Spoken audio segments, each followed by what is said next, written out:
اب یہ جو ذریت رسول خدا ہے، حسن حسین جناب زینب کہ جن سے نسل رسول خدا چلی، جن سے سادات فاطمی چلے، اب یہ کس مقام پر ہیں، کس طرح سے ملحق کیا؟ دیکھیے دو باتیں بتاؤں گا آپ کو.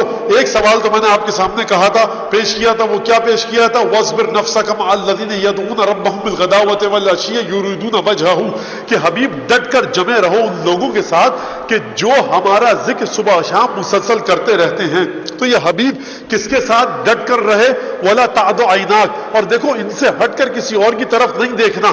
یہی تو وجہ تھی، میں یہ نہیں کہہ رہا یہی وجہ رہی ہوگی، میں پورے یقین، اطمینان اور ایقان کے ساتھ کہہ رہا ہوں کہ یہی وجہ تھی کہ آیت نے کہا تھا اپنی عورتوں، اپنی جانوں، اپنے بچوں کو لاؤ، لیکن حکم تو یہ ہو چکا تھا نا کہ ان کے علاوہ کسی کی طرف دیکھنا بھی مت، کوئی تمہاری نگاہ کے لائق بھی نہیں ہے.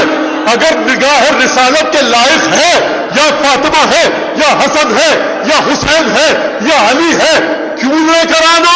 کیونکہ وَلَا تُطِعْ مَنْ أَغْفَلْنَا قَلْبَهُ عَنْ ذِكْرِنَا، ان کے دل وہ ہیں جو ہماری یاد سے غافل نہیں ہوتے.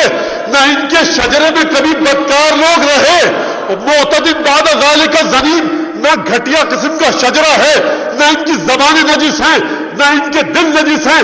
اگر دل دیکھو گے ان چاروں کے تو ہمارے ذکر سے بھرے ہوئے ہیں. اگر روح دیکھو گے تو ہماری عبادت سے سرشار ہے.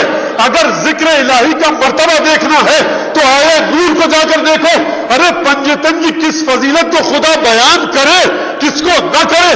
دل کو دیکھے عرش الہی پر، روح کو دیکھے عرش الہی پر. تبھی کہا کہ ڈٹ کر جمے رہو، یہی تمہاری محبت کے لائق ہے. بقیہ مدینے میں کوئی تمہاری نگاہ کے لائق نہیں.